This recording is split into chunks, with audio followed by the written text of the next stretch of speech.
Chapter 2, The Litany of Function. The forges of Mars never sleep. They have burned without pause for 10,000 years, maybe longer, fed by the labor of billions and the prayers of millions. Deep in the manufactorums where the air shimmers with heat and the walls vibrate with the thunder of machinery, tech priests move like ghosts through a landscape of fire and iron. They do not speak unless necessary. They do not rest unless mandated by efficiency protocols. They work, and in working, they worship. Thaddeus Crane has been a member of the Adeptus Mechanicus for 7 years now. 7 years since he lay on that altar and became something other. 7 years of training, of prayer, of slow and methodical transformation. He is no longer Thaddeus, not truly. His designation is Genitor Sigma 9, and he serves in the Genitor Division, the branch of the priesthood dedicated to biological mysteries and the sacred fusion of flesh with machine. He stands now in a specimen chamber deep within the Olympus Mons Forge complex, watching a servitor perform its ordained function. The servitor was once human. It still has a human shape, more or less. Arms. Legs. A torso suspended in a cradle of support struts. But the mind is gone. Scraped clean by lobotomy and reprogrammed with simple instruction sets. The servitor does not think. It does not question. It lifts the crate before it, carries it across the chamber, sets it down precisely where it is needed. Then it returns. Lifts.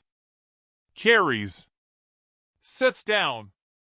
Returns. Perfect repetition.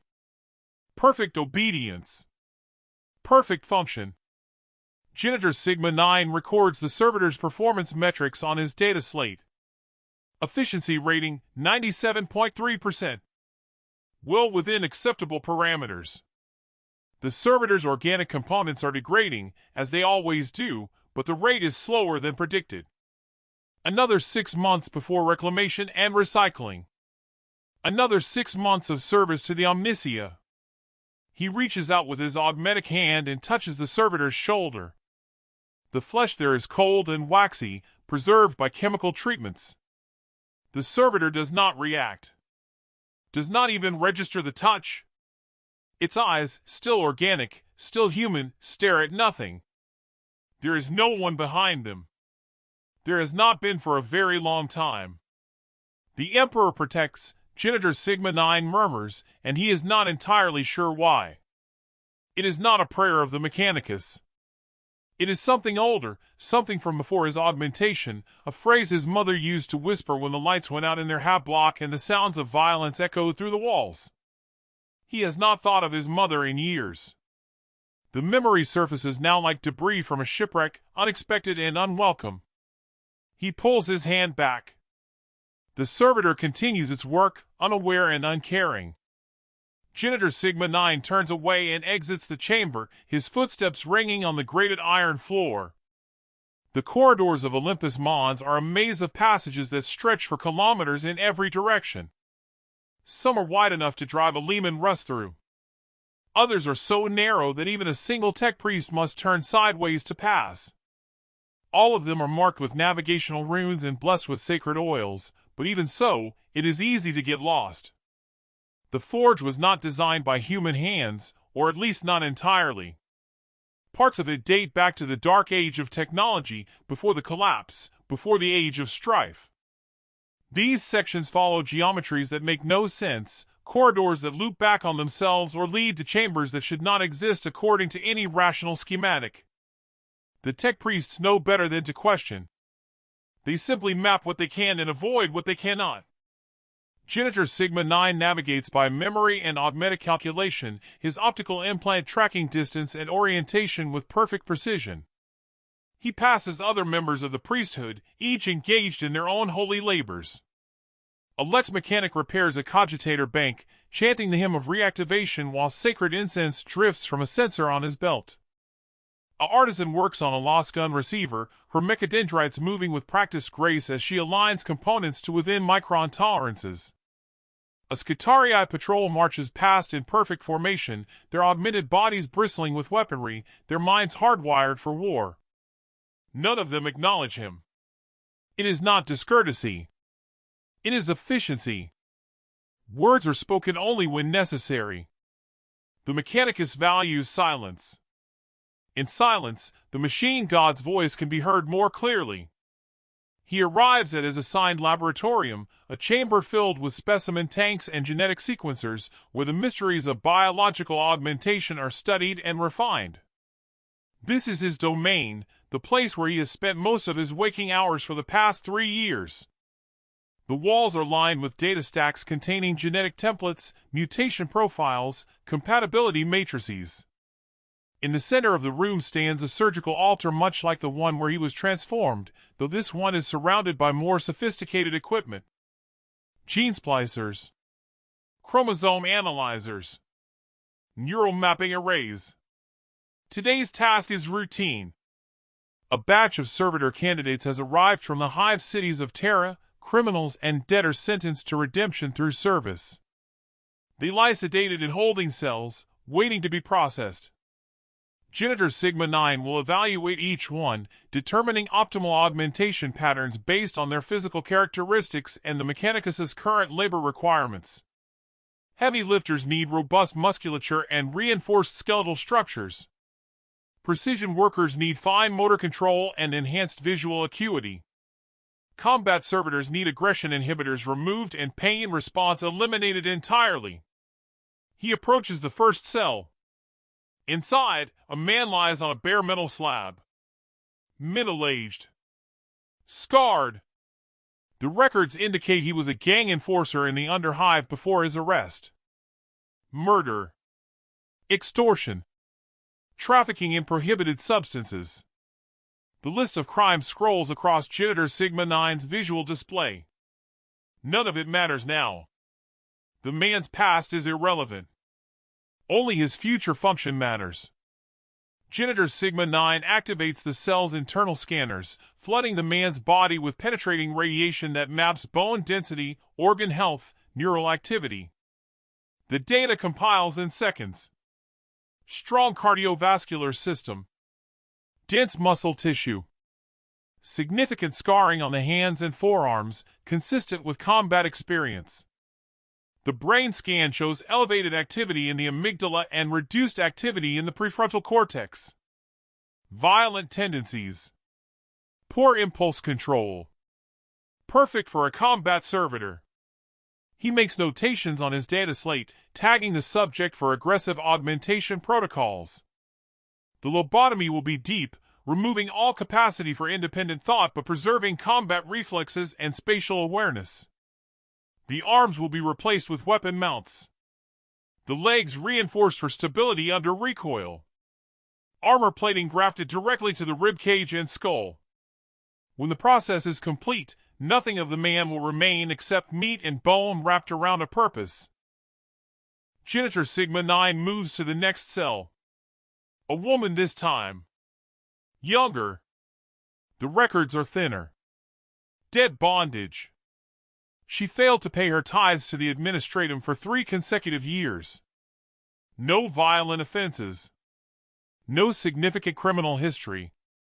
Just poverty and the Imperium's infinite hunger for resources. The scans reveal a different profile. Slight build. Poor nutrition. Weak bones. But her fine motor control is excellent and her visual acuity is above average. She would be wasted as a combat unit. Instead, she will serve in the assembly lines, her hands guided by simple instruction sets, performing the same delicate task 10,000 times a day until her body fails. He tags her file accordingly and moves on. There are 37 subjects in total. He processes them all in 4 hours, working with methodical precision. Each one is evaluated. Each one is categorized. Each one is assigned a fate. By the time he finishes, his mind is numb with data, his augmetic eye aching from the constant stream of information. He sets down the data slate and stands in the center of the laboratorium, surrounded by the cells and the silent, sedated forms within them. They do not know what awaits them. Perhaps that is mercy. Perhaps it is better to slip into darkness unknowing, to wake as something else entirely, something that cannot remember what it once was. Janitor Sigma 9 tells himself this. He tells himself that what he does is necessary. That the Imperium requires servitors by the billions to function, and someone must create them. That these people were condemned by imperial law, and their transformation is redemption, a chance to serve the God Emperor in a capacity they could never achieve with their crimes weighing upon them. He tells himself these things, and most of the time, he believes them. But sometimes, when he looks at the subjects in their cells, he sees Thaddeus Crane. The boy on the altar. The moment of surrender. And he wonders where the line is. When does augmentation become obliteration? When does service become slavery? When does the flesh stop being weak and start being erased? These are dangerous questions. The kind the mechanicus does not ask.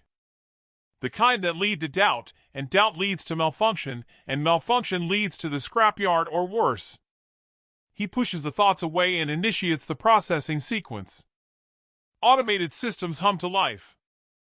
The cells unlock one by one. Servo arms descend from the ceiling, lifting the sedated bodies and carrying them toward the surgical chambers beyond. Janitor Sigma 9 watches them go, 37 souls passing through the door into transformation. The Omnicia provides, he says aloud, his voice echoing in the empty laboratorium. It is one of the central tenets of the faith. The machine god provides the knowledge. The machine god provides the tools. The machine god provides the strength to do what must be done. His augmetic hand clenches into a fist. The servos were softly. He looks down at it, this thing that is him and not him, this fusion of flesh and iron that has served him faithfully for 7 years. He remembers when it was new. When every movement felt alien. When he would wake in the night and reach for things with his human hand because he did not yet trust the augmetic. Now he does not remember which hand was which. He does not remember what organic touch felt like. He does not remember the sensation of skin without sensors, of movement without hydraulics, of existing in flesh alone. The door to the laboratorium opens. Janitor Sigma 9 turns, his augmetic eye automatically focusing and identifying the newcomer. Muggos Dominus Archek Prime, his superior within the Janitor division. The Muggos is ancient, though exactly how ancient is unclear. 70% of his body is augmetic, maybe more. His face is a mask of polished brass etched with circuit patterns.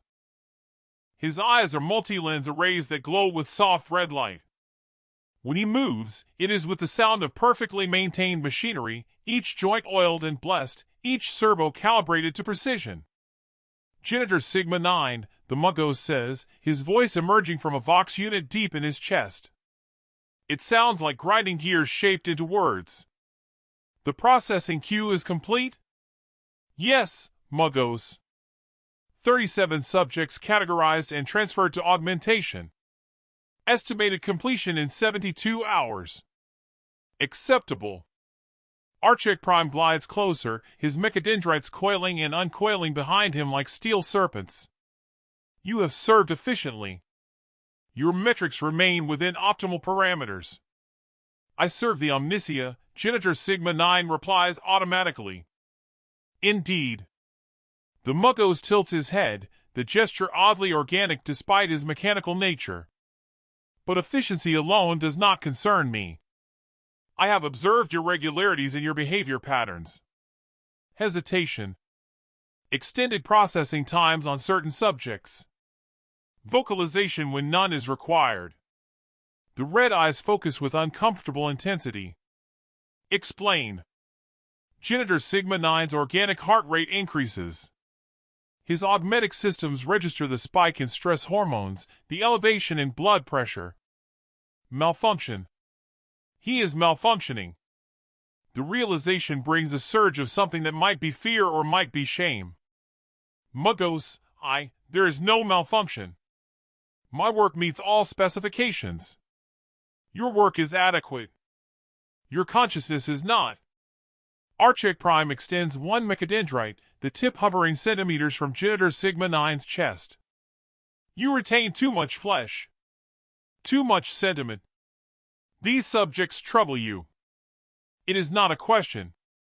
Janitor Sigma 9 considers lying, considers denying it, but the Mechanicus values truth and data above all things.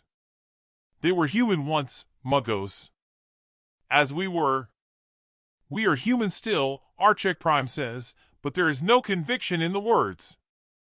They are doctrine, recited because doctrine must be maintained. The Omnicia teaches that humanity is not defined by flesh but by purpose. These subjects will serve. They will function. Is that not a form of humanity? I do not know, Muggos. Silence falls between them. The laboratorium's machines hum their endless song. Somewhere distant, metal strikes metal in rhythmic percussion. The heartbeat of the forge. Archek Prime withdraws his mechadendrite. I was like you once.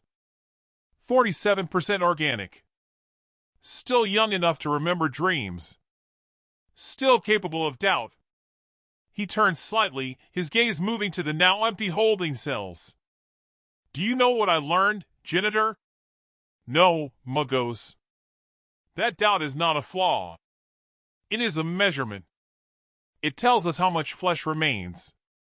The ancient tech priest spreads his arms, displaying the full extent of his augmentation.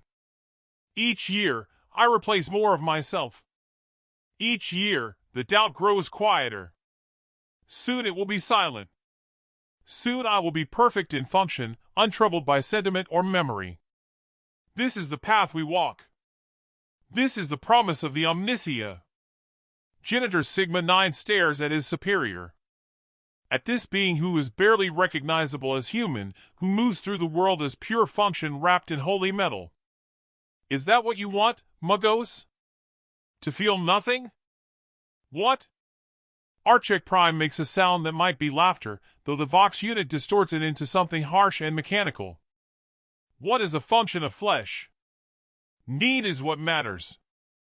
And the Imperium needs us to be more than human. It needs us to be tools that do not break under the weight of what we must do. He moves toward the door, then pauses. You will undergo your next augmentation cycle in 14 days. I am recommending replacement of your organic lung and upgrade to your neural processor. This will improve efficiency by 17%. It will also quiet certain processes. Emotional ones. You will thank me, in time.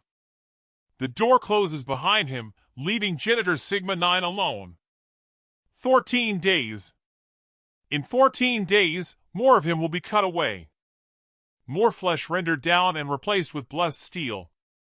Another step along the path that ends with something like Archek Prime, something that moves and functions but no longer questions, no longer doubts, no longer remembers what it felt like to be afraid. He should feel honored. This is progress. This is ascension. This is what every member of the Mechanicus strives for, to shed the weakness of flesh and embrace the purity of the machine. But when he looks at his augmetic hand, all he can think about is the boy on the altar 7 years ago, watching his organic arm being carried away on a steel tray. All he can think about is the moment he stopped being Thaddeus Crane and became Janitor Sigma 9. All he can think about is the line between transformation and obliteration, and how thin it truly is. He walks to the chamber's viewport and stares out across the forge. Mars spreads before him, an endless landscape of industry and prayer. Smoke rises from 10,000 stacks. Lava flows through sacred channels, its heat captured and converted into power for the machines. And everywhere, the priests of the Omnicia labor in silence, replacing themselves piece by piece, year by year, until nothing organic remains. The flesh is weak, they say. But Janitor Sigma 9 wonders if perhaps the flesh is not weak at all. Perhaps it is simply human. And perhaps that is what the Mechanicus fears most, not weakness, but the reminder of what was lost in the pursuit of perfection. He places his augmetic hand against the viewport. The metal is cold. It is always cold. Somewhere in the depths of the forge, servitors work without rest. Somewhere, aspirants lie on altars, surrendering their humanity one piece at a time. Somewhere, the great machines turn and turn and turn, grinding flesh into function, memory into data, doubt into silence. And Janitor Sigma 9 stands at the window, watching it all, carrying the weight of questions he is not supposed to ask. Chapter 3: The Machine God's Silence. There are places in the galaxy where the Mechanicus does not go willingly. Worlds so far from Mars that even the most sacred forged temples feel like distant memories. Planets where the air itself seems hostile to technology, where machines falter and fail for reasons no amount of prayer can explain. Janitor Sigma 9 finds himself on such a world now, and he has been here for 63 days. The planet is designated Kratos 7 in Imperial records, a mining world on the eastern fringe of Segmentum Obscurus. It should be unremarkable. Iron ore. Promethium deposits. A population of 17 million laboring in the deep shafts, extracting resources for the Imperium's endless war machine. But 3 months ago, the mining equipment began to fail. Not slowly, not predictably, but all at once. Excavators ground to a halt mid-operation. Hauler engines seized despite being freshly consecrated. Even simple tools, drills, cutters, anything with a power source, began to malfunction in ways that defied explanation. The administrative sent inquiries. The local tech priests sent prayers. Neither solved the problem. And so the Mechanicus dispatched a survey team from Mars, specialists in machine malfunction and sacred troubleshooting. Janitor Sigma 9 was selected for his expertise in biological-mechanical interface diagnostics, though he suspects the real reason was to remove him from Olympus Mons after Archek Prime's observations. An exile disguised as an assignment. He stands now in the mouth of Shaft 17, the deepest of the mining complexes, where the failures began. The air here tastes of rust and stone dust. His augmetic lung filters it efficiently, but his remaining organic lung struggles, each breath a conscious effort. Above him, the sky is a sickly yellow-gray, choked with industrial runoff and the smoke of refineries. The sun is a pale disk barely visible through the haze. Beside him stands Engineer Vectis Null, a junior member of the Mechanicus who serves as his assistant on this mission. Vectis is younger than Janitor Sigma 9, less augmented, still clinging to perhaps 50% organic matter. His face is mostly intact, save for a sensor array where his left ear should be. When he speaks, his voice carries a nervous tremor that no amount of training has fully suppressed. The miners refuse to enter, Janitor, Vectis says, gesturing toward the shaft entrance. They claim the machines are angry. Machines do not experience anger, Janitor Sigma 9 replies automatically. Anger is an organic response to threat or frustration. Machines function or malfunction. There is no emotional component. Yes, Janitor. Of course. But Vectis does not look convinced. His organic eye keeps darting toward the darkness of the shaft, as if expecting something to emerge. Janitor Sigma 9 activates his optical augmetics illumination mode, and a beam of cold white light spears into the tunnel. The shaft descends at a 45-degree angle, the walls lined with support struts and cable conduits. Emergency lumens flicker weakly every 20 meters, barely holding back the darkness. The air from below is cold, unnaturally so, and carries a smell like ozone and burned insulation. We proceed, Janitor Sigma 9 says, and steps into the shaft without waiting for acknowledgement. The descent takes 30 minutes. The tunnel winds through layers of sedimentary rock, past abandoned workstations and dormant mining servitors frozen in whatever task they were performing when the failures began. Janitor Sigma 9 pauses at one such servitor, examining it with his scanner array. No physical damage. No signs of wear beyond normal operational parameters. The power cell is fully charged. The mechanical components are in perfect working order. And yet it does not move. Does not respond to activation commands. Does not register his presence at all. He reaches out and touches the servitor's shoulder, just as he did in the specimen chamber on Mars what feels like a lifetime ago. The metal is cold. Colder than it should be, even accounting for the ambient temperature. Frost has formed along the servo joints, delicate crystals that catch the light from his optical array. Vectis. Temperature reading. The engineer aims his sensor package at the servitor. -7 degrees Celsius, Genitor. But the atmospheric temperature is 18 degrees. This is inconsistent. Inconsistent. A gentle word for impossible. Genitor Sigma 9 files the data and continues deeper. Behind him, Vectis follows, his footsteps echoing in the confined space. The junior tech priest is broadcasting a looped prayer over his Vox unit, the litany of functionality, as if sheer repetition might compel the dead machines back to life. It is a common practice among the less experienced members of the priesthood. Genitor Sigma 9 remembers doing the same in his early years, when he still believed that faith alone could overcome any malfunction. He knows better now. Faith is necessary, but insufficient. The Omnicia provides knowledge, but knowledge must be applied through action. Prayer without investigation is just noise. They reach the bottom of the shaft after another 20 minutes. The tunnel opens into a vast excavation chamber, a cavern carved from living rock and reinforced with adamantium support columns.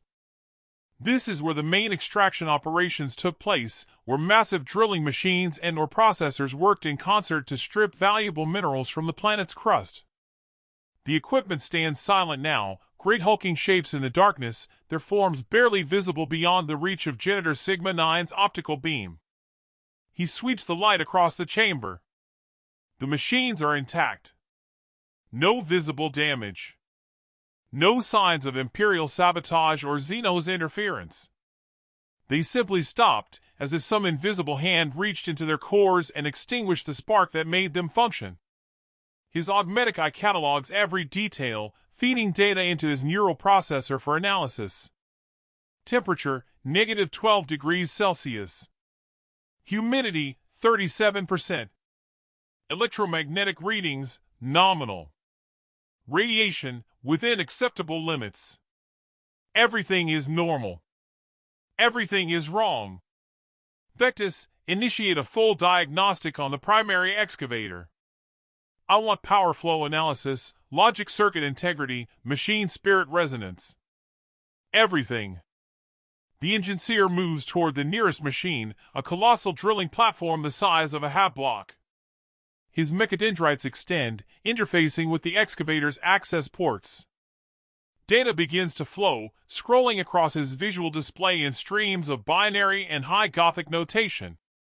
Genitor Sigma 9 watches the readouts, searching for anomalies, for some explanation that makes sense within the framework of Mechanicus doctrine. Minutes pass. The only sound is the soft hum of active scanners and Vectis's continued prayer, now reduced to a whisper. Then the engineer stiffens. His organic eye widens. Genitor, the machine spirit. It is present, but it is not responding. It is like... He struggles for words, his limited experience failing to provide adequate terminology. It is like it is asleep. Or hiding. Genitor Sigma 9 moves closer. Machine spirits do not hide, Vectis. They are not sentient entities. They are artificial intelligence fragments, echo patterns from the dark age of technology, preserved in sacred code and blessed ritual. They respond to proper ministration or they do not. There is no intermediate state. Then what am I reading? Vectis's voice rises, the nervousness breaking through his training. The spirit is there, Genitor. I can detect its presence in the logic cores. But it will not acknowledge my queries. It will not respond to HIML activation sequences. It is there, and it is silent. Silent. The word hangs in the cold air of the excavation chamber. Genitor Sigma 9 disconnects Vectis's mechadendrites and interfaces his own, more sophisticated probes with the excavator. The data flows into his consciousness, raw and unfiltered. And there, buried deep in the machine's neural architecture, he feels it. A presence. Watchful. Waiting. Not hostile, exactly, but not welcoming either. It does not communicate in binary or in the blessed languages of the Mechanicus. It simply exists, vast and ancient and utterly still, like something holding its breath. He has never encountered anything like it. In all his years of service, in all the machines he has blessed and repaired and decommissioned, he has never felt a machine spirit that seemed aware of him in this way. Most are simple things, barely more complex than instinct. Even the most sophisticated cogitators possess only rudimentary self-awareness, enough to execute commands and adapt to changing parameters, but nothing more. This is different. This feels almost like meeting another mind. Omniscia preserve us, Vectis whispers behind him. What is it? Genitor Sigma 9 does not answer. He extends his consciousness deeper into the machine's architecture, following pathways of code and circuitry that seem to shift and rearrange themselves as he observes them. It is like navigating a maze that rebuilds itself behind him, cutting off retreat, funneling him towards some central point. His rational mind knows this is impossible. Code does not rearrange itself. Machine spirits do not possess this level of autonomy. And yet the evidence is undeniable. He reaches the core. The heart of the excavator's processing systems, where the machine spirit should reside in its most concentrated form. And there he finds nothing. Not absence, but emptiness. A void where something should be. As if the machine spirit withdrew, pulled itself inward, contracted away from the world. Then, without warning, something responds. It is not words. It is not binary. It is sensation translated through his neural interface, raw and overwhelming. Fear. Deep, primal fear. The kind that does not reason, that does not calculate odds or evaluate threats. The kind that simply knows danger and recoils from it. The excavator's machine spirit is afraid. Genitor Sigma 9 jerks his mechadendrites free, severing the connection. His augmetic systems scream warnings as his organic heart races, stress hormones flooding his system. Vectis catches him as he staggers backward, the younger tech priest's grip firm despite his own obvious terror. Genitor! What happened? What did you see? I do not know. The words come automatically, but they taste like failure. The Mechanicus is supposed to know. Knowledge is their purpose. Understanding is their sacred duty. To encounter something that defies explanation is to face the limits of their faith. The machine spirit is damaged. Traumatized. It has withdrawn into a defensive state. Traumatized? Genitor, machine spirits cannot experience trauma. They are code. They are function. They do not. I know what they are supposed to be. Genitor Sigma 9's voice cracks, the vox distortion giving it a harsh edge. He forces himself to calm, to regulate his breathing, to suppress the cascade of organic responses that serve no purpose. I know the doctrine, Vectis. But what I interfaced with, it felt fear. Real fear. As if something threatened it so profoundly that it chose to cease function rather than face it. Vectis's organic eye darts around the chamber, as if searching for whatever could frighten a machine spirit. What could do that, Genitor? What could threaten something that is not truly alive? It is a good question. A terrifying question. And Genitor Sigma 9 has no answer. He forces himself to think through the implications methodically. If the machine spirits are truly withdrawing, truly choosing non-function over operation, then the question becomes, what are they afraid of? What exists on this world that could provoke such a response? Not physical damage, the machines are intact. Not corruption, his scans detect no taint of chaos, no warp signature, nothing that would indicate demonic presence. But there is something else. Something he noticed when he first descended into the shaft but dismissed as irrelevant. The cold. the unnatural, impossible cold that defies the atmospheric temperature. The frost on servitor joints. The way the air itself seems to thicken the deeper they go. He activates his long-range scanner array, pushing it to maximum sensitivity. The device hums, its sensors reaching out through stone and metal, mapping the space around them in electromagnetic waves and sonic pulses. The data compiles slowly, building a three-dimensional model of the excavation site and the rock formations beyond. And there, 200 meters below their current position, his scanner detects something that should not exist. A void. Not a natural cave or a mining tunnel, but a perfect spherical cavity in the rock, its walls smooth and geometrically precise. No human excavation creates shapes like that. No geological process produces such mathematical perfection. And from that sphere radiates a signature that makes his augmentic systems trigger warning alerts across his consciousness. Chronometric distortion. Time itself is flowing differently in that space, slower than it should, as if something is pulling at the fabric of reality and stretching it thin.